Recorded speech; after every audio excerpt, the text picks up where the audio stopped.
रमनिका गुप्ता की आत्मकथा आप पुत्री का देखिए अगला जो शीर्षक इन्होंने दिया है, चेहरा विहीन हरकतों का सिलसिला सन 1944 से 45 के दौर में बताती हैं कि इसी बीच एक दिन मेरे नाम से एक बंद लिफाफा घर आता है। बीबी जी पापा जी के पत्र तो पढ़ लेती हैं, पर उस दिन उन्होंने ये पत्र पढ़ने की उत्सुकता नहीं दिखाई। लिफाफा मेरे हाथ में डाके ने पकड़ा दिया। सब हैरान थे कि किसका पत्र आया होगा, कौन है रमना को पत्र लिखने वाला। मुझे लोग घर में रमना ही कहते थे। पापा जी ने मेरा नाम मेघदूत में नायिका के लिए वर्णित रमणीक सबसे प्रभावित होकर रमणिका रखा था, जिसे बाद में मैंने रमणिका कर लिया। कहती हैं कि बाद में जो है, खैर मैं तो बहुत डर गई पत्र देकर और तुरंत चिट्ठी को ब्रेजियर में छुपाकर पिछले दरवाजे से बाथरूम में घुस गई ताकि ये कान में पढ़ सकूं। बीबी जी और पापा जी को कोई एहसास नहीं हुआ, लेकिन मास्टर ने मेरे चेहरे पर उड़ती हवाइयों को ताड़ लिया। पापा जी ने जब पूछा कि किसका खत है, तो मैंने कहा तोसी का। पापा जी ने सहज तरीके से इस बात को स्वीकार कर लिया। मैं जब बाथरूम गई तो मास्टर मेरे पीछे पीछे आया और बंगले के पीछे, जहाँ बाथरूम का दरवाजा खुलता था, पहुंचकर मुझे धमकाने लगा। बोला, पत्र मुझे दे दो, नहीं तो मैं तुम्हारी तलाशी करवा दूंगा। मेरी छोटी बहन दौड़ी दौड़ी मेरी मदद के लिए बाथरूम के पिछले दरवाजे से आकर मुझसे पत्र ले चुकी थी ताकि वो पत्र छिपा दे या फाड़ दे। मास्टर अधिक चालाक निकला। उसने वह पत्र मेरी छोटी बहन उर्मिला से छीन लिया और पढ़ने लगा।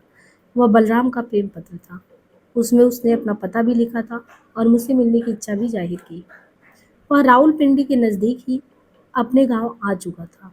मैंने मास्टर से पत्र वापस देने के लिए बहुत चिरौरी की। उसने आश्वासन दिया कि ठीक है, मैं पापा जी और बीबी जी को नहीं बताऊंगा।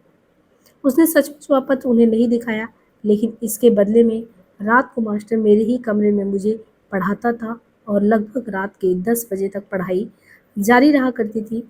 पापा जी और बीवी जी का अलग कमरा था। उन्हें मास्टर पर इतना विश्वास था कि वे उसके देर रात तक मेरे कमरे में रहने पर ऐतराज नहीं करते थे। उस रात मास्टर ने उस पत्र को छिपाने की और पापा जी बीवी जी को ना बताने की फीस मुझसे उगाई।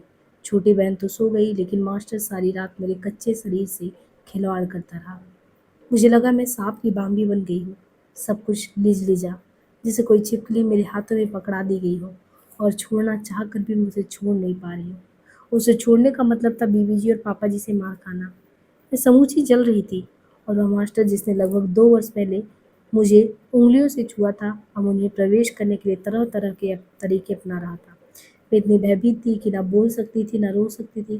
पापा जी को वो पत्र के बारे में ना मालूम हो, बस मेरी यही चिंता थी। और फिर मैं वही करती गई जो वो मुझसे कहता गया। फिर ये रोज का किस्सा हो गया। मुझे मास्टर को देखकर डर लगता था। वह डर मेरी मजबूरी बन गया था। फिर डर भी जाता रहा। डर घृणा में बदलता गया। उसका चेहरा देखकर ही मैं घृणा से भर जाती थी, लेकिन उसके सांप का जहर एक नशे सा मुझ पर चढ़ने लगा था। फिर मास्टर का चेहरा गौर होता गया और रह गया साफ। तब से मैं बिना चेहरे वाली उस हरकत में इतना लिप्त हो गई कि वो एक आदत बन गई जो छूटती ही नहीं थी। बस एक हरकत जिसका कोई चेहरा नहीं था। मेरी वो मजबूरी मेरी आदत में बदल गई। उस हरकत से मुझे नफरत थी, पर वह मेरी ज़रूरत बनती जा रही थी। मैं ऐसे चेहरे की तलाश में रहने लगी जो केवल हरकत ना हो, केवल डसे नहीं, डंक नहीं मारे, जिसमें विष नहीं हो, जो भरपूर स्नेह के अमृत से मुझे सरोबोर कर दे। मैंने केवल उस हरकत के बीच से बेहोश होना जाना था, स्नेह के अमृत से विभोर होना नहीं। इसके बाद ये सिलसिला जारी रहा, लेकिन कुछ दिनों बाद मास्टर ने वह पत्र पापा जी के हाथ में पहुंचा दिया। पापा जी ने उस लड़के की खोज के लिए उसके गांव जाने का जिम्मा भी मास्टर को ही दे दिया। मैं उस पत्र को ठीक से पढ़ भी नहीं पाई थी। मास्टर की धमकियों के डर से मैंने वह पत्र छोटी बहन को पकड़ा दिया था, जिसे मास्टर ने छीन लिया था। मुझे उस पत्र में लिखा एक वाक्य जरूर याद है। बलराम ने लिखा था, मैं तुमसे भी प्यार करता हूँ और तोसी से भी। मैं तुम दोनों से विवाह करने को तैयार हूँ।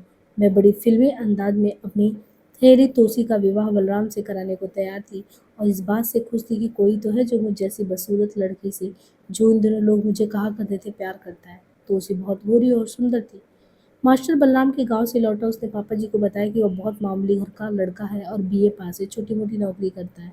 उस लड़के को मेरे काबिल ना बताकर रिजेक्ट कर दिया गया। मुझे नहीं बताया गया कि पत्र पापा जी को मिल गया है। भीतर ही भीतर ये सब होता रहा। बहुत बाद में मुझे पता लगा कि पापा जी, बीबी जी सब तो जान गए थे, पर मास्टर ने उन्हें आश्वासन दिया कि वह आइंदा मुझे पत्राचार करने से रोक देगा, और यह भी कि पापा जी और बीबी जी को मेरे साथ मारपीट करने की दरकार नहीं है। विडंबना तो ये थी कि पापा जी और बीबी जी तब भी यही नहीं समझ पाए कि मास्टर की मुझे इस्तेमाल करने की साजिश थी। वे समझते रहे चूंकि मास्टर मेरा गुरु है, मैं उसकी बात मान लूंगी। उन्होंने मेरा सारा दायित्व उसी को दे दिया। यही मेरी त्रासदी थी। यदि मारपीट हो जाती तो संभवतः मैं उसके यौन शोषण का शिकार नहीं होती, ना ही मुझे उस हरकत की आदत पड़ती। इसके बाद तो मास्टर मुझे फुसला-फुसला कर या दिलासा देकर कि वह पापा जी को मेरी शादी उस लड़के से करने के लिए मना लेगा, मनमाने ढंग से मेरे शरीर से साथ खेलता रहा। मैं उतावली होती थी कि शादी की बात हुई ही कि नहीं, तो वह धमकी देकर मुझे फिर मजबूर कर देता। धमकी और फुसलाने की प्रक्रिया ने मेरे भीतर छिपे सारे आदर्श अपराध बोध के एहसास को खत्म कर दिया, या कहूँ कि अपराधों के प्रति संवेदनहीन बना दिया। मेरे अंदर न जाने कितना विष जमा हो गया, मर्दों की पूरी जमात के खिलाफ। ताऊ की लड़की की हरकत, नाना के नौकर की हरकत और अब इस मास्टर की हरकतें अपनी नज़रों में मुझे गिराती थी। फिर हरकतों का सारा विरोध ही खत्म हो गया। हालांकि मास्टर से मुझे सख्त नफरत थी, फिर भी रात की वे हरकतें रोज़मर्रा की चीज़ हो गई। दिन भर मैं उसके पास न जाने की कस्में खाती, पर रात को चेहरा बीन वो हरकत हावी हो जाता। मैं दिन में खाई सब कस्में भूल जाती। शायद एक भूख मुझ में ही रोज जगने लगी थी, और भूख शांत होने के बाद मैं बन जाती थी स्वाभाविक। मुझे अपनी उस भूख पर गुस्सा भी बहुत आता। उस भूख के लगते ही मैं आग्रह भी खा जाती, फिर पश्चाताप से भी भर उठती। ये भूख मेरी कमजोरी बन गई थी। लोगों की नज़रों में ये पतन का रास्ता था। मुझे लगता था मुझे तो बस केवल प्यार मिल जाए तो मैं हरकतों की इस मजबूरी से मुक्ति पा लूं। जब हम नाना के घर रहने जाते थे तो भी मास्टर हमारे साथ ही जाता था। उसे वहाँ भी हमारे ही कमरे में पढ़ाने के लिए सोने का आदेश दिया जाता था। इसी दौरान उसने मेरी छोटी बहन से भी अपना संबंध कायम कर लिया, पर वह अदा-कदा ही था। मेरे साथ तो ये रोज़ का मामला था। पटियाले वाले घर में भी वह हमारे ही कमरे में सोता था। मेरी शिकायत पर मेरी बड़ी बुआ ने एक बार मास्टर के व्यवहार पर आपत्ति जताई थी और बीबी जी को समझाने की कोशिश भी की थी। बीबी जी ने कहा, नहीं नहीं, ये लड़कियां पढ़ना नहीं चाहती, इसलिए मास्टर की शिकायत करती हैं। एक दिन मेरी बुआ ने मास्टर को मुझे रेजर पकड़ाकर ये कहते हुए सुना कि जाओ, इससे तुम अपने को साफ कर लो। अर्थ स्पष्ट था। बड़ी बुआ ने जब इस बात पर बीबी जी के समक्ष आपत्ति उठाई तो उनकी बात पर किसी ने विश्वास नहीं किया। प्यार और नफरत के पात्र 1945 से 46। बहुत ही दर्दनाक कहानी है अगर देखें रमनिका जी का। कहती है, प्यार और नफरत के पात्र में जंग खत्म होने का ऐलान हो चुका था। सभी पलटनों को अपनी अपनी छावनी में लौटने के आदेश हो गए थे। रिशालपुर से वापस पटियाला मिलिट्री अस्पताल में पापा जी को आए काफ़ी अरसा बीत गया था। पापा जी अब लेफ्टिनेंट कर्नल बन चुके थे। मैंने मैट्रिक की परीक्षा प्राइवेट पास की और विक्टोरिया कॉलेज में आईए में भर्ती हो गई। पाकिस्तान बनने वाला था। दंगों का पहला दौर शुरू हो चुका था। लोग भाग भाग कर इधर उधर जा रहे थे। कुछ दिनों बाद लोग फिर भागकर वापस भारत आने लगे और इधर के मुसलमानों को खदेड़ने में अहम भूमिका निभाने लगे।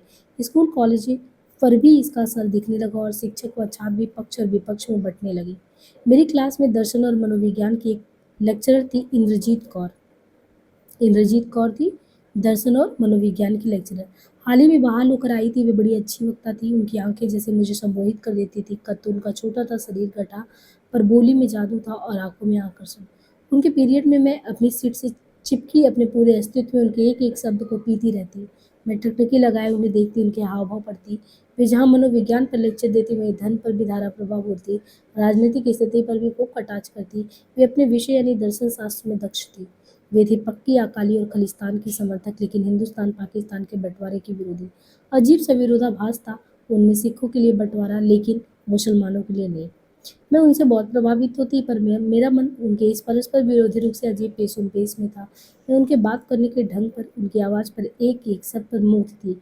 उनकी बातें सुनकर मैं उद्विग्न हो उठती। उन्हीं की राय पर मैंने गुरु सिंध सभा गुरुद्वारे में जाकर गतका चलाना सीखना शुरू किया और दंगे की स्थिति से मुकाबला करने के लिए तैयार होने लगी। पाकिस्तान मांगने वालों के खिलाफ मैं नफरत से भरने लगी थी। रिफ्यूजियों की कतारों को देखकर मेरा मन बदले की भावना से भरने लगा था, पर रिफ्यूजियों के प्रति, मुसलमानों के प्रति नफरत भरे शब्द मेरे गले नहीं उतरते थे। मैं भी दोहरी मानसिकता के भार तले दबी थी। मेरे नफरत और प्रेम के पात्र रोज बदलने लगे थे। वे सापेक्ष हो गए। अलग अलग संदर्भों में एक ही पात्र मेरी नफरत और प्रेम का पात्र बनने लगे। मेरी एक दोस्त थी सईदा। कहती हैं कि इनकी एक दोस्त थी सईदा, जो एक वेश्या की लड़की थी। वो मुझे हमेशा सहारा देती थी। सईदा किसी को मुझे चिढ़ाने नहीं देती। मुझे आदर और प्यार देकर वो मेरी हीन भावना की भरपाई करती। सईदा बहुत सुंदर थी। क्लास 9 में पढ़ती थी। जब मैं सईदा से मिलती थी तो उसकी सुरक्षा के लिए भी उतनी ही आतुर और चिंतित थी जितनी लाहौर से आने वाली ट्रेनों से आने वाले रिफ्यूजी की सुरक्षा के लिए। मुझे डर लगता था कि कहीं ये भापे शरारतियों को लोग भापे कहते थे, उसके मोहल्ले धर्मपुरा पर हमला ना बोल दी। और उसे अपनी हवस और जुल्म का शिकार न बना ले। इन्हीं भाषों की तलवारों की छाया तले औरतों को नंगा कर घुमाने के प्रसंग उन दिनों लोग बड़े चटकारे ले लेकर सुनाया करते थे। ये प्रसंग मेरे मन में भापों यानी पाकिस्तान से आए शरणार्थियों के प्रति नफरत पैदा करते। जब मैं पाकिस्तान से आए लोगों की यातना की गाथाएं और उन पर हुई बर्बरता की दास्तां सुनती तो मेरे मन में मुसलमानों के प्रति नफरत घर करने लगती। पटियाला में मुझे एक चेहरा मिला जो मेरे ताऊ जी के मजली बेटे हरवंश की प्रेमिका और होने वाली पत्नी कृष्णा को अंग्रेजी पढ़ाने आता था। उसका नाम था हामिद। वह भी एक वेश्या का बेटा था हामिद और मुझे भी अंग्रेजी पढ़ाने आता था। मैं उसके प्रति आकर्षित होने लगी थी। मुझे उससे बेहद लगाव हो गया। उसकी छोटी छोटी सांप से चमकती आंखें मुझे भेज देती और मैं उस खूसट आर्य समानी मास्टर की चालों का मुकाबला करने को तैयार हो जाती जो मुझे हर रात अपनी हवस का शिकार बनाता था। पर ये सब मैं किससे बताती। मैंने मास्टर की हरकतों के बारे में भाभी को भी नहीं बताया, जैसे कि वे हरकतें शर्म की बात हो, मेरा ही अपराध हो। मास्टर की हरकतों ने मुझमें एक अपराध बोध भर दिया था। इसी अपराध बोध के चलते मैं हामिद के प्रति अपने बढ़ते आकर्षण को प्रेम में परिभाषित न कर सकी। ये संदेह आसक्ति की सीमा को छूने लगा था। उसे देखने पर ही मुझे राहत मिलती, सारा शरीर झंझना उठता, कनपटी गर्म हो जाती। मैं तांगे में स्कूल जाती तो हर समाजी मास्टर साथ जाया करता था। हमीद हमीद मास्टर साहब भी उसी राह से साइकिल से अपने अपने ऑफिस जाता। रास्ते में हम एक दूसरे को आंखों ही आंखों में मिल जाते। आर समाजी मास्टर बीवी जी से शिकायत करता, मुझे घर लौटने पर मार पड़ती। आज भी हामिद की आंखें मैं भूली नहीं हूँ, ना ही उसका चेहरा कभी भूला पाई। उसने बिना छुए ही मुझे बस प्यार भरी आंखों से देखा और मुझे प्यार से देखना सिखा दिया। उसकी आंखें मुझे बच्चों की आंखों जैसा मालूम होता, जिसे स्नेह और विश्वास दोनों थे। उनमें भूख नहीं था, प्यार था, जिसने मुझ में प्यार जगाया। हामिद की पत्नी थी और माँ, जो कभी वेश्या थी। हामिद पढ़ लिख कर नौकरी करने लगा था। हामिद ने अपनी माँ का धंधा बहुत पहले बंद करवा दिया था, इसलिए भी वो मेरे लिए एक आदर्श पुरुष बन गया था। हामिद के प्यार के कारण मेरी प्रोफेसर इंद्रजीत कौर के मोहित करने वाले शब्द और उसकी आवाज़ की टंकार में भरी मुस्लिमों के लिए नफरत पता नहीं कहाँ तिरोहित हो जाती और मेरे मन में फैल जाती दीपक की मध्यम रोशनी सी हामिद की मुस्कान। उसकी बहती आंखें मुझे बीत देती और पिरो देती। उनमें अपनी पुतली से प्यार की लड़कियां, मैं उसकी सुरक्षा की योजनाएं बनाती, सब बंधन तोड़ने पर उतारू हो जाती। रईसों, जमींदारों, जर्नैलों, कर्नलों के बेटे बेटियां वेश्याओं के इन्हीं कोठों में पलते थे।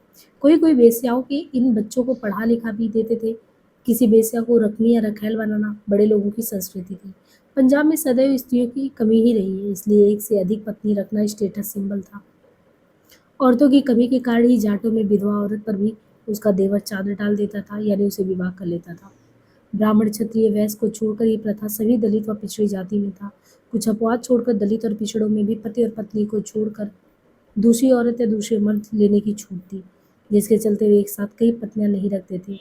इसका कारण गरीबी भी था और उनका एक कमाऊ हाथ होना भी। हालांकि उनकी ज्यादा पत्नियां केवल खाने वाला मुंह नहीं होती थी, वे कमाने वाला हाथ भी होती थी और उनकी कीमत मर्द को चुकानी पड़ती थी। इसलिए बहुविवाह की प्रथा उच्च वर्ण व उच्च वर्ग में ज्यादा प्रचलन में थी। फौजी अफसर एक से ज्यादा पत्नी रखते ही थे। एक घर पर खेत जमीन की देखभाल, माँ बाप की सेवा व बच्चों और वारिसों को पालने के लिए, दूसरी लाम पर या पदस्थापन के स्थान पर साथ रहने और क्लब में साथ जाने के लिए। महारानी साहिबा जब अफसरों की पत्नियों को बुलाती तो सजी धजी सुंदर पत्नी को भेजना गौरव की बात माना जाता। गरीब तबके तथा मध्यम वर्ग के ऐसे भी परिवार थे जहाँ घर के सभी बेटों की शादी नहीं हो पाती थी। शादी करने के लिए लड़की वालों को देने के लिए पैसा चाहिए होता था। हमारे घर में एक गुर्जर नौकर था जो एक पत्नी पाने के लिए कई बार अपनी सारी कमाई खर्च कर चुका था। वो जिसे ब्याह कर लाता वही उसका पैसा बटोर कर भाग जाती। पंजाब की पिछड़ी जातियों, खासकर जाटों में लड़के का ब्याह कराना भी एक लाभप्रद धंधा था। उस गुर्जर नौकर का ब्याह हमारे घर में एक मजाक बन गया था। पटियाला के महाराज भूपेंद्र सिंह के मरने के बाद उनके पुत्र यादवेंद्र सिंह ने अपनी कुछ माताओं को छोड़कर बाकी सबको आज़ाद कर दिया था। कुछ को उन्होंने अपनी फौज के अफसरों, दीवानों और अन्य अधिकारियों में बांट दिया था। कहा जाता था कि महाराजा भूपेंद्र सिंह की 360 रानियां थीं। 2 रानियां तो उनके मरने से 2 महीना पहले ही लाई गई थी। उनमें एक की उम्र 14 वर्ष थी तो दूसरी 16। महाराज भूपेंद्र ने मोती महल में एक के लिए गुलाबी रंग का, दूसरे के लिए क्रीम यानी नींबू रंग का शीश महल बनवाया था। महाराज एक बार ही उनके पास गए थे कि उनकी मृत्यु की घड़ी आ गई। महाराजा का गुरु एक बंगाली तांत्रिक था जो उन्हें अनेक स्त्रियों से संबंध रखने की विद्या में पारंगत करता था। महाराजा ने पटियाला में रंगरेलियां मनाने के लिए एक विशाल लीला भवन भी बनवाया था। महाराजा भूपेंद्र सिंह के बच्चे भी बहुत थे। उन सबके लिए महाराजा के पुत्र यादवेंद्र ने गद्दी पर बैठते ही अलग से एक महल सुरक्षित कर दिया था, जहाँ वे सब रहते थे। उन्होंने वहीं उनके खाने, रहने और पढ़ाई का इंतजाम भी कर दिया। जो युवा थे उन्हें फौज में कोई न कोई पद दे दिया गया। इसके बावजूद भारी संख्या में बच्चे उस महल में थे, जो दस्तूर के अनुसार राजकुमार थे। छोटे बच्चे अपनी माताओं के साथ नए पिताओं के यहाँ चले गए। जिन्हें नए पिता नहीं ले गए, वे महल के अनाथ आलय में ही बंगले में राजकुमार की पदवी पाकर रहते रहे। जब राजपाट खत्म हो गया और प्रीवियर्स बंद हो गया, तो उन्हीं में से कोई फौजी, कोई अफसर, कोई चपरासी बना। महाराजा यादवेंद्र सिंह की पहली पत्नी बंगाल के बांकुरा रियासत के राजा की बेटी थी, मुसावली थी। बड़े महाराजा भूपेंद्र ने उनकी शादी राजकुमार यादवेंद्र से करवाई थी। भूपेंद्र सिंह के खिलाफ प्रजामंडल के नेता सेवा सिंह ठीकरी वाले ने विद्रोह का झंडा बुलंद किया। महाराजा पटियाला ने उसे बहुत याद मार दी। उन्होंने महाराजा के अत्याचार के विरुद्ध जेल में ही भूख हड़ताल कर दी। जेल में उनकी मृत्यु हो गई। उनके कई साथी महाराजा से तंग आकर लाहौर में जा बसे। उन्हीं में से एक नेता की बेटी महेंद्र कौर लाहौर कॉलेज में पढ़ती थी। राजकुमार यादवेंद्र सिंह भी लाहौर में ही पढ़ते थे। उनका प्रेम महेंद्र से हो गया। भूपेंद्र को यह विवाह मान्य नहीं था, यानी महेंद्र को हुआ और इनको मान्य नहीं था भूपेंद्र को। पर यादवेंद्र सिंह ने उनसे शादी कर ली और वे रानी पटियाला बनी। बाद में कांग्रेस पार्टी से संसद की सदस्य भी चुनी गई। वे बहुत सुंदर है और मिलनसार थी। यादवेंद्र सिंह खुद अपने पिता से अलग थे। वे खिलाड़ी भी थे और पटियाला में यादवेंद्र स्टेडियम उन्हीं के नाम से बना है। खून की नदियों में अंग्रेज डूबते नजर आते हैं। 1945-46 का दौर है। कहते हैं कि मिलिट्री अस्पताल के अपने घर के बाहर जमोए यानी छोटे जो जामुन के पेड़ हैं, तो जामुन के मतलब जमोए के बड़े पेड़ के गिर्द बने चबूतरे पर सब बच्चे खेलते, लड़ते, झगड़ते, रूठते, मनाते। दोस्त दुश्मन बनते, उम्र और बुद्धि दोनों स्तर पर बड़े हो रहे थे और उनके विचार विचारधाराओं में ढल रहे थे। भाव शब्दों के सहारे कविता, कहानी, निबंध, डिबेट यहाँ तक पहुंच रहा था। इच्छा शक्ति ऊर्जा को और ऊर्जा इच्छा शक्ति को पुष्ट कर रही थी। संकल्प दुविधा की दीवारें फलांग कर प्रतिबद्धता की दौड़ के लिए सावधान मुद्रा में अटेंशन होकर खड़े होने लगी थी। इसी क्रम में बेदी परिवार की नई पुरानी पीढ़ी के बीच में अपने खोल के अंदर, खोल से बाहर दोनों प्रकार से पनप रही थी। दो दायरे, एक भीतर का दबदबा गुमसुम, एक बाहर का जोशीला मुखर वाचा। भाभी घर आती तो जोहरा सहगल के ट्रिप में एक सितार वादक की चर्चा करती, नृत्य की ऊंचाइयों की बात करती, तो मैं भी नर्तकी बनने का और बैल डांसर बनने का सपना देखने लगती। Ballet dancer. जब वे अपने प्रेम की कथा बताती तो मैं अपने राजकुमार को खोजती और बेचैन उठती। जब वे शीला भाटिया की ट्रिप में गांव जाकर सुदखोरों के खिलाफ गाए जाने वाले गीत सुनाती, जमींदारों के जुल्म की कथा कहती, तो मेरा विद्रोही मन घर से नाता तोड़कर ऐसे लोगों के साथ मिलकर सुदखोरों और जमींदारों के खिलाफ आंदोलन करने के सपने देखता। खेतिहर मजदूरों के लिए गाए गए गीत मेरे प्रेरक बन जाते। जब भाई के बारे में भाभी बताती कि वे जमींदारों के खिलाफ मुजारों को जमीन दिलाने की तैयारी में है, तो मैं सोचने लगती कब हमारे नाना की जमीनें उनके मुजारे लूटेंगे। विरासत में मिली व्यवस्था के विकल्प में एक नई व्यवस्था का अस्पष्ट सा सपना मेरे मन में आकार लेने लगता। अरुणा आसफ अली मेरी आदर्श थी। जाति, धर्म और उम्र का बंधन तोड़कर एक लक्ष्य के लिए व्याप मुझे यह स्थिति आदर्श लगती। मैं खुद को भी उसी स्थिति में ढालकर देखने लगती। संभवतः यह बड़ी उम्र के लोगों द्वारा मेरे शोषण को जस्टिफाई करने का एक मनोवैज्ञानिक कारण था। गांधी जी के प्रभाव में मैंने खादी पहनना शुरू कर दिया था। रियासतों में कांग्रेस के विकल्प प्रजातांत्रिक पार्टी की जनसभाओं में चोरी छिपे मेरा जाना शुरू हो चुका था। मैं दिवा स्वप्नों में कभी खुद को सत्याग्रहियों की जमात में शामिल पाती, तो कभी जेल के शिक्षों के अंदर। नेताजी सुभाष चंद्र बोस की इंडियन नेशनल आर्मी INA पर मुकदमा चला तो मैं खुद को रोक नहीं पाई। लक्ष्मी सहगल मेरा आदर्श बन गई। मैं खुद वर्दी पहनकर अंग्रेजों से युद्ध करते हुए सपनाने लगी। तो मुझे खून दो, मैं तुम्हें आज़ादी। बोस का यह नारा मेरे खून को खौला देता और मन होता नसों में जितना खून है वो जाए तो भी मैं खून देने से मना नहीं करूंगी। मुझे खून की नदियां नजर आने लगती, जिनमें अंग्रेज डूबते नजर आते। मेरा मन विद्रोह कर रहा था। मैं भी तो बाबा नानक की औलाद हूँ, जो बाला मर्दाना को साथ लेकर चलते थे, हिंदू मुसलमान का भेद नहीं करते थे। मैं भी क्यों न साधु बनकर निकल पड़ूं। हमारे घर में साधु बनने के कई किस्से प्रचलित थे। शादी के वक्त हर बेदी परिवार का दूल्हा मृगछाला पहना, कमंडल और झोली लेकर माँ बाप और बहनों से आशीर्वाद तो लेता ही था, तभी वो घोड़ी पर चढ़ता था। इस रूप में वह जब तक रहता, उसे भाई और दोस्त घेरे रहते कि कहीं नानक का त्यागी साधु अंश उसमें ना जोर मार दे और घर से भाग ले। वेदी परिवारों में कई लड़के शादी के समय प्रायः ऐसे ही भाग जाते थे। हमारे यहाँ शादी के पहले हर लड़के को उसके साधु रूप की कथा याद दिलाई जाती, ताकि वो जो रास्ता चुनना चाहे चुन ले, विराग का या परिवार का। तो मैं क्यों नहीं वो रास्ता चुन सकती? वह सवाल मुझे कचोटता। साधु नहीं तो विद्रोही तो मैं बन ही सकती हूँ। गाधी तो नहीं, रानी की झांसी तो कहला ही सकती हूँ। लक्ष्मी सहगल, अरुणा, आसफ अली तो बन ही सकती हूँ। हाँ, मैं वही बनूंगी। ये निश्चय मन में पक्का होता जा रहा था। और एक तरफ आर्य समाज का अछूतोद्धार आंदोलन, दूसरी तरफ गांधी जी का अस्पृश्यता के खिलाफ अभियान जोर पर था। मैं दोनों से प्रभावित थी। परिवार में गुरु नानक की जाति बंधक छवि की चर्चा और भाई बाला और मर्दाना की भाईबंदी के उद्धरण रोज दोहराए जाते। मैंने बाला मर्दाना के दृष्टांत को घर में लागू करने से शुरुआत कर दी। रामाश्रय मैट्रिक की परीक्षा दे चुका था। वह हमारी जमादारनी का बेटा था। खाना खाते समय मैंने कहा, रामाश्रय भी हमारे साथ बैठकर खाना खाएगा। मेरा डर था, जब बाला मर्दाना का छुआ गुरु नानक खाते थे, तो ईसाई परिवार के राम आश्रय का छुआ हम क्यों नहीं खा सकते? मिथक ढह गया। मुझे याद आ गया जितेंद्र का प्रेम प्रसंग। मास्टर मेरे इस प्रेम प्रसंग से भी वाकिफ था। वह प्रसंग प्रकाश के मिलने से पहले शुरू हुआ था और खत्म भी। मास्टर मेरे बचपन के कोयटा वाले मित्र बलराम के प्रेम पत्रों का सूत्र पाकर सतत मेरा यौन शोषण करता आ रहा था। जितेंद्र मेरी बुआ का लड़का था। लंबा कद, गोरा, तीखी नाक, मोटा सा चश्मा। यूनिवर्सिटी में हमेशा फर्स्ट आने लगा था जितेंद्र। छुट्टियों में पटियाला मामा मामी यानी मेरे पापा जी बीवी जी के पास आता। इस बार भी आया। मैं मैट्रिक पास कर कॉलेज में भर्ती हो चुकी थी। जितेंद्र एमएससी कर रहा था। आगे पढ़ने के लिए विदेश जाने की सोच रहा था। अमेरिका के किसी विश्वविद्यालय से वजीफा के लिए कोशिश कर रहा था। हम पटियाला मिलिट्री अस्पताल वाले घर में थे। हालांकि युद्ध खत्म हो चुका था। देश को अभी आज़ादी मिली नहीं थी। एक समझौते के तहत सत्याग्रही छोड़े जा रहे थे। मैं जवान हो चुकी थी। जितेंद्र मुझे अच्छा लगता था। बस इससे आगे मैंने कभी सोचा ही नहीं था। बुआ के लड़के के साथ कोई रिश्ता मेरी सोच के बाहर था। एक दूसरे के साथ उठना बैठना अच्छा लगता था। जितेंद्र के बड़े भैया राजेंद्र नंदा जेल से छूटने के बाद मुझे पढ़ने के लिए रोमारोला की जीन क्रिस्टॉफ पुस्तक दे गए थे। मैंने कॉलेज में लेख आदि लिखना शुरू कर दिया था। कविता भी लिखने लगी थी। मैं छिप छिप कर उपन्यास कहानी पढ़ती थी। अंग्रेजी की किताबों की समझ बीबी जी को नहीं थी, इसलिए रोमारोला की पुस्तक पढ़ने से मुझे रोका नहीं जाता था। बाकी किताबें देखते ही छीन ली जाती थी।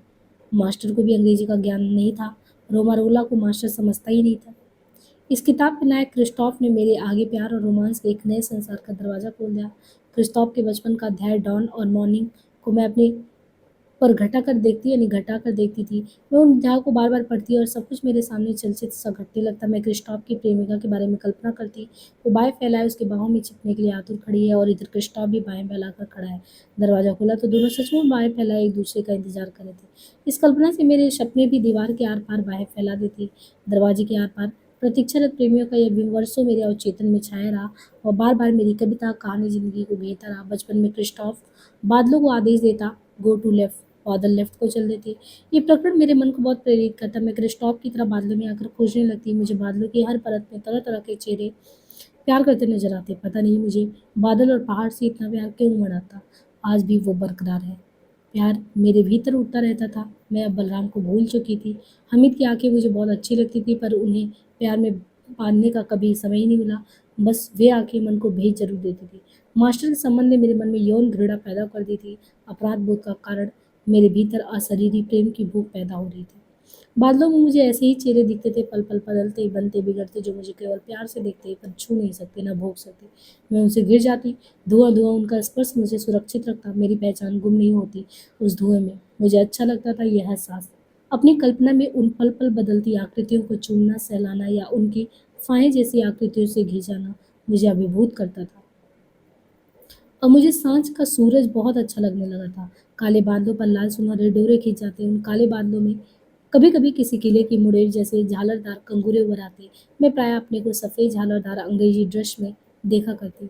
कभी बैलरीना की ड्रेस में, जिसमें शरीर का पूरा उभार दिखे, कटाव दिखे। मैं जान गई थी मेरा शरीर कटावदार है, सुंदर है। चेहरा उतना सुंदर नहीं जितना घर के अन्य लोगों का है। कभी कभी मुझे लगता था जैसे कोई नाइट इन आर्म सफ़ेद घोड़े पर चढ़कर आने वाला है, जो मेरे घर के पहरेदारों के बीच से मुझे अपने घोड़े पर बिठा कर ले जाएगा। अपना घर मुझे एक किले-नुमा कैद खाना नज़र आता, जहाँ मास्टर एक विलेन पहरेदार की तरह मेरी मर्ज़ी के खिलाफ मेरा दैहिक शोषण करता था, जिसके खिलाफ मैं कुछ नहीं बोल पाती थी। मेरी माँ मुझे टायरेंट, जुल्मी रानी की तरह लगती है और पिता माँ के दिन किंग की तरह जिसका कोई वश नहीं चलता। पता नहीं ये विदेशी प्रतीक कहाँ से मेरे मन में जमे थे। मैंने अंग्रेज़ी फ़िल्में 1-2 बार देखी थी, शेक्सपियर भी पढ़ी थी। संभवतः मेरे मन में राजकुमार और नाइट की कल्पना वहीं से आई हो। जितेंद्र के साथ मैं विज्ञान और दर्शन पर चर्चा करती, दर्शन में मेरी बहुत रुचि थी। जितेंद्र मेरी बहसों से बहुत प्रभावित था। एक दिन जब हम दोनों मिलिट्री अस्पताल के बंगले के बाहर जमोई के पेड़ तले बैठे थे तो उसने मेरा हाथ चूम लिया। मेरे भीतर तक जैसे कुछ ठनक सा गया। मुझे अच्छा लगा। पहले मन हुआ उठकर भाग जाऊं, पर पता नहीं किस आकर्षण से मेरे पाँव जड़ गए। मैंने उसकी आंखों में देखा, वो टकटकी लगाए प्यार भरी नजर से मुझे देख रहा था। स्नेह जो मैंने बादलों के रंग बदलते चेहरे में देखा था, जो मैंने पेड़ों के पत्तों की सरसराहट में सुना था, यह स्नेह माँ के दूध के उस स्नेह से अलग था जिसे मैंने बचपन में पिया था। कुछ आवेश भी था उस स्नेह में जो खून के खौलने पर मुझे महसूस होता। हाँ, खून को खौलना, शायद यह खून का खौलना ही वह प्यार था जिसकी मुझे तलाश थी। गुस्से में भी तो खौलता है ना, पर यह गुस्सा नहीं था। फिर क्या था? प्यार ही था शायद। जब से मेरे शरीर में कुछ बदलाव आया, तब से मुझे अपने भीतर कुछ भिन्न लगने लगा था। अंदर ही अंदर कुछ उमड़ता रहता था जो मुझे बेचैन करता था। मुझे लगता था कि खून तेजी से दौड़ रहा है, खौल रहा है, सांसें तेज चल रही हैं, आंखों में कुछ तरल सा तैरने लगता, सपनों के आकार, प्रकार और रंग बदलने लगते। यही प्यार है, यही प्यार है। न जाने कौन कह उठता, मैं मुस्कुरा उठती। अब साइकिल चलाकर कॉलेज जाने, गिल्ली डंडे में बाजी बदलने, क्रिकेट में विकेट तोड़ने, घोड़े पर छोटे भैया से आगे निकलने, बीवी जी की दांत से काट कर घायल करने, सिनेमा की जीत करने के सपने मुझे नहीं आते थे। सब सपनों में कोई राजकुमार ही आता था, कोई नाइट योद्धा आता था। दो ओठ होते थे, दो आँख होती, या होता था केवल एक हाथ, जो मेरी देह के उबाल के साथ-साथ मुझे धीमे-धीमे सहलाता, छूता, गुदगुदाता। हवा भी होती, हवा, हाँ, हवा का झोंका भी। अब पेड़ की डाल मुझे चिकोटी काटने लगती, अब जमुई पर बैठी चिड़िया मुझसे बातें करती, अब बारिश की बूंदें मुझे छूती नहीं चूमती थी, अब दुपट्टा भी मुझे अपनी बाहों में समेटता सा जान पड़ता, अब भोर मेरा इंतजार करता, ऐसा लगता। जितिन मुझे बताता है कि मंगल पर भी जीवन है, शुक्र पर भी हम पहुंचेंगे। आकाश पढ़ने का बहुत शौक था मुझे। ये बच्चों को जगा कर रात में कहते हैं कि घर के सब लोग गर्मियों में बाहर खुले आंगन में सोया करते थे। पापा जी को आकाश पढ़ने का बहुत शौक था। वे बच्चों को जगाकर रात में तारों की स्थिति और दिशा बताते। बचपन से ही मैं ये सब बड़े चाव से सुना करती थी और सुनते-सुनते आकाश की वीथियों में खो जाती थी। अब जब जितेंद्र ने मुझे बताया कि मंगल पर जीवन है, तो मेरी कल्पना में मेरा राजकुमार मंगल से उतरने लगा। पता नहीं क्यों मैं प्रेमी की कल्पना केवल राजकुमार और नाइट के वेश वाले युवक के रूप में ही करती थी। उस दिन जब जितेंद्र ने मेरे हाथ को छुआ तो राजकुमार और नाइट का वो मिथक ढह गया। नहीं, जितेंद्र प्यार कर सकता है, प्यार करने वाले का राजकुमार होना ज़रूरी नहीं है। जितेंद्र मुझे मुझे इस घर से छुटकारा दिला सकता है। मैं बिना पलके झपके मुग्धी से उसे ताकती रही। अब मेरे सपनों के राजकुमार के चेहरे पर मोटा चश्मा लग गया था और नाइट के हाथ में तलवार नहीं किताब। हम दोनों एक कान में मिलने का अवसर खोजने लगे थे। बस वह मेरा हाथ छूने के लिए होठों तक लाता, फिर रुक जाता। मैं भी सुनने से होकर जड़ हो जाती। अकेले में उसे चूमने हुए हाथ को बार-बार चूमती। छुट्टियाँ खत्म हो गई, वो चला गया। उसे जाने के बाद मैंने 1 हफ्ता तक नहाते हुए उस हाथ को पानी से बचा कर रखा था जिसे उसने चूमा था। उसे चूमती रही थी मैं सप्ताह भर। उसका पत्र आया था। पत्र पापा जी को मिला था, पर उन्होंने बिना खोले मुझे दे दिया। मैंने इस बीच रोज़ एक पत्र उसे लिखा था, पूरा प्यार उड़ेलते हुए भावुकता से मेरे प्रति। उसने मेरे सब पत्रों का उत्तर 1 सप्ताह बाद दिया था। लिखा था, कौन किसको कितना प्यार करता है, इसकी तुलना व्यर्थ है। विवाद बेकार और निर्णय कठिन, पर मैं तुम्हें बहुत प्यार करता हूँ। मैं हफ्तों तक उन पंक्तियों को बार-बार मन ही मन दोहराती रही। एक दिन समाचार आया कि जितेंद्र को स्कॉलरशिप मिल गई है। वो अमेरिका जा रहा है और जाने से पहले वो मामा-मामी से मिलने आ रहा है। मुझे उसके अमेरिका जाने की खुशी भी हुई, पर भी चौंका दूँ। वो 3 साल की पढ़ाई के लिए जा रहा था। उसे यह एहसास हो गया था कि पापा जी को हमारे आपसी आकर्षण की खबर लग चुकी है और वे रिश्तों के लिए मन भी बना चुके हैं। बुआ की रजामंदी थी। मरने से पहले वे कहा करती थी कि यह रिश्ता होना चाहिए। बाबा जी को मास्टर बार-बार उकसाता, भला भाई-बहन का रिश्ता भी कभी हुआ करता है। मैंने दक्षिण भारत में रिश्तों के प्रमाण, उदाहरण और तर्क के लिए तैयार कर रखे थे।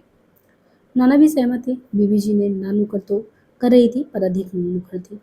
लड़का जो काबिल था, पर मास्टर का उकसाया अधिक भारी था। जितेंद्र आया। मैं बड़ी ही अपेक्षा, आकांक्षा और आशा से उसे मिली, पर उसका कठोर रूप देखकर मैं हतप्रभ रह गई। मैं विदेश जा रहा हूँ, पता नहीं कब लौटूंगा। मेरा तुम्हारा रिश्ता नहीं हो सकता। हम भाई बहन हैं, ममेरे फुफेरे। तुम भूल जाओ उसे जो हमारे बीच घटा था। मेरी रुलाई फूट पड़ी। पहले नहीं मालूम था कि हम भाई बहन हैं। क्या अभी मालूम हुआ? मैंने गुस्से से पूछा। मालूम था, पर तुम्हारे प्यार में भूल गया था। अब एहसास हो गया अपने रिश्ते और तुम्हारे प्रति अपने फर्ज का। जब तक वो रहा मैं रोती रही। पापा जी ने भी उसके जाने से पहले उसके समझ मेरे रिश्ते का प्रस्ताव रखा, पर उसने इनकार कर दिया।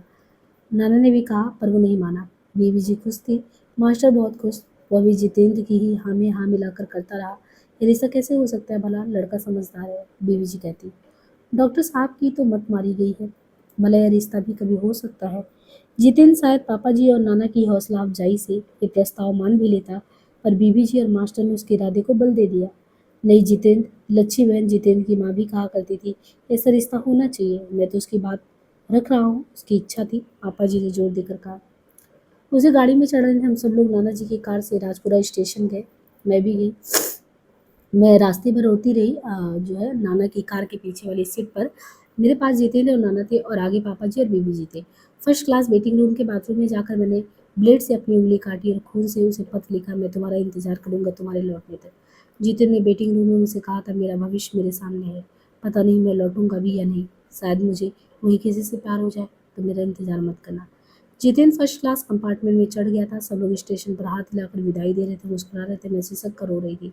पापा जी ने मुझे बाहों में भरकर खूब प्यार किया। पीठ ठोकर कहा, रो मत बेटी, तू मेरी बेटी है, बहादुर, जिंदगी बहुत बड़ी है, निराश मत हो। मैं फूट फूट कर रोने लगी। बीवी जी की गालियाँ फिर शुरू हुई। नाना जी ने बीवी जी को डांटा, क्यों बेकार उसे तंग करती, जवान लड़की को गालियाँ बकती हो, कुछ हक ल करो। सब लोग लौट आए। मैं धीरे धीरे जितेंद्र को भूल रही थी। उसका बदला हुआ रूप मुझे आक्रोश और दुख से भर देता। मैं उसे अब एक बेवफा के रूप में याद करने की आदत डालने लगी। उसका इंतजार मुझे बेकार लगने लगा। जब प्रकाश से मेरा संबंध बना तो मैं जितेंद्र को भूल चुकी थी, लेकिन जितेंद्र और मेरे प्रेम के बारे में मास्टर को जानकारी थी। एक दिन अमेरिका से पापा जी के नाम जितेंद्र का पता आया।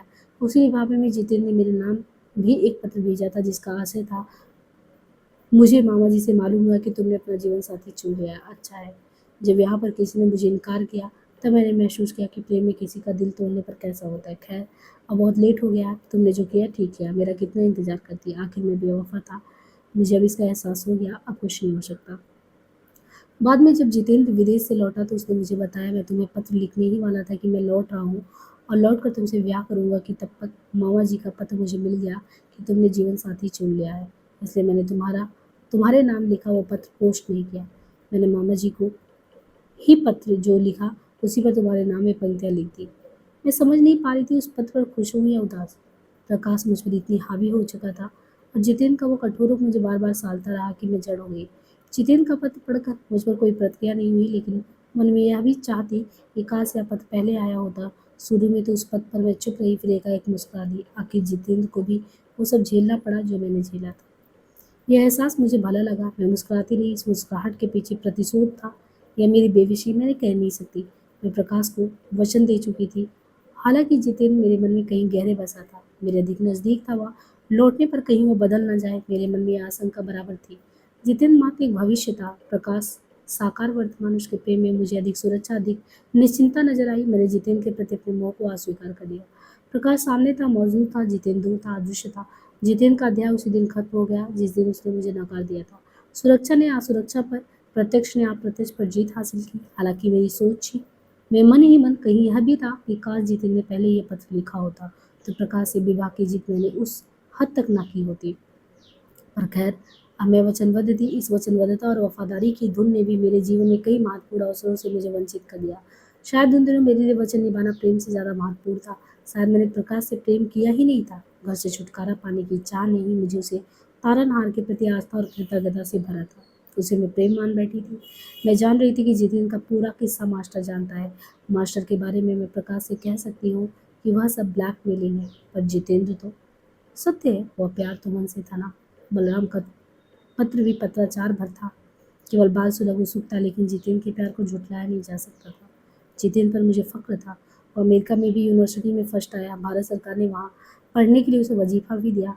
बाद में राष्ट्रपति आइजनहावर ने नेहरू को उसे 1 वर्ष और अमेरिका में शोध करने की इजाज़त देने के लिए लिखा था। उसे अमेरिकी सरकार ने ऊंचे वेतन और ऊंचे ओहदे पर वहाँ बचने व नौकरी देने की पेशकश भी की। जितेंद्र ने देश प्रेम के जज्बे के कारण अमेरिकी प्रेसिडेंट की इस पेशकश को ठुकरा दिया।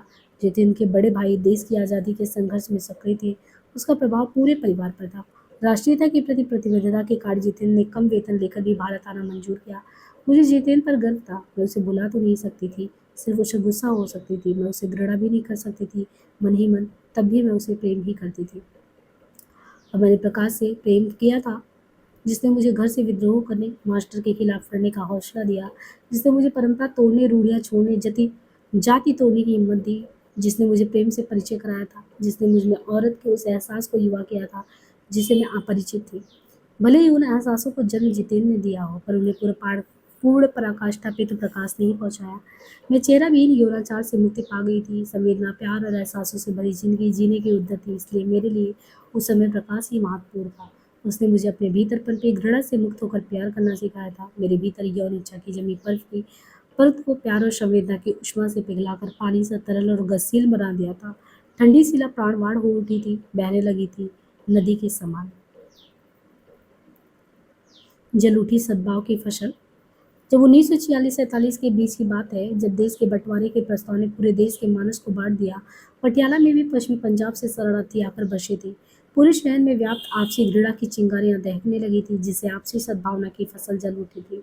देश के लिए हो रहे हर आंदोलन में भाग लेने हेतु मैं खुद को तैयार करती रहती, कब घर से निजात मिली, कब कूद जाऊं आंदोलन में। वक्त का इंतजार था, या मौके का, या पहल के लिए हिम्मत जुटाने का। वो मौका आ ही गया, पाकिस्तान बनना लगभग तय हो गया, दंगे शुरू हो गए, आबादी की अदला बदली शुरू हो गई।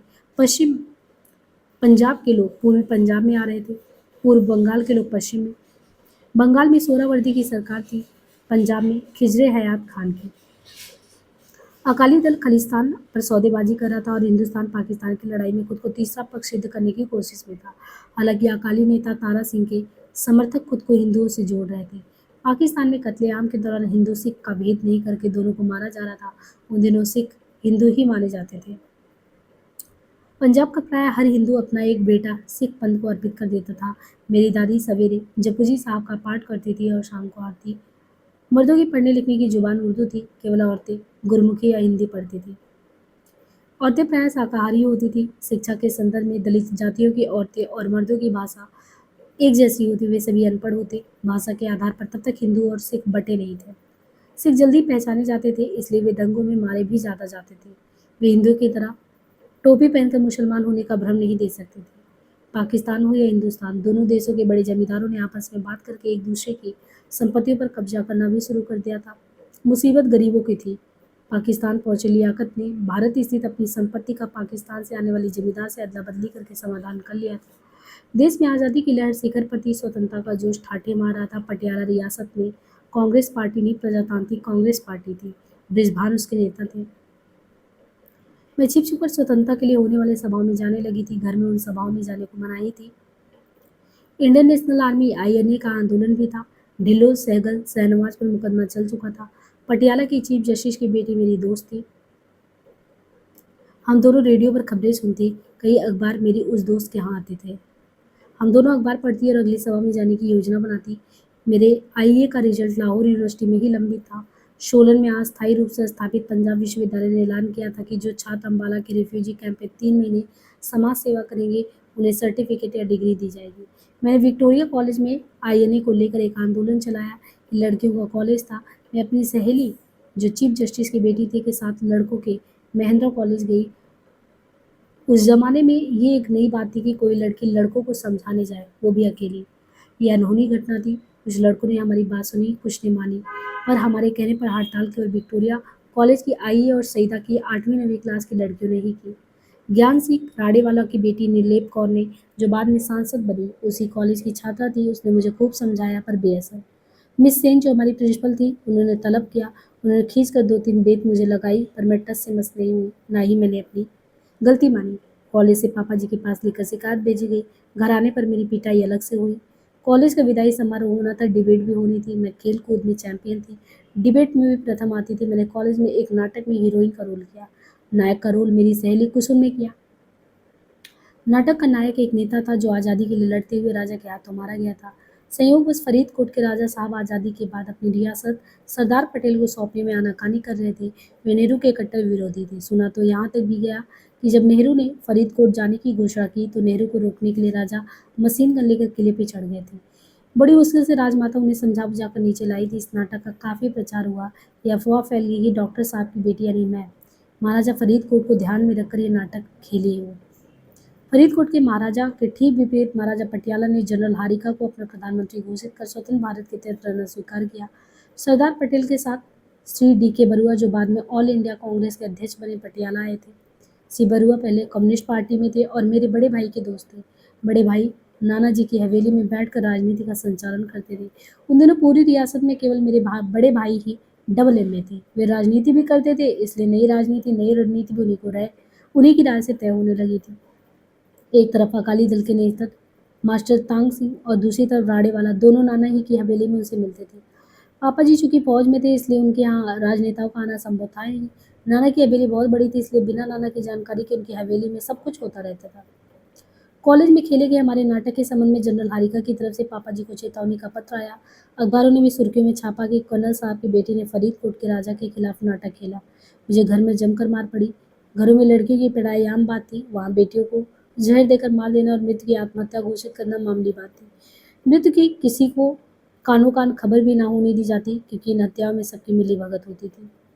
तो ऐसी सिचुएशन में जो है रमनिका जी बताती हैं कि कैसे इनका जो है बौद्धिक विचार आगे बढ़ता गया। देखिए आगे हम नेक्स्ट पार्ट में देखेंगे।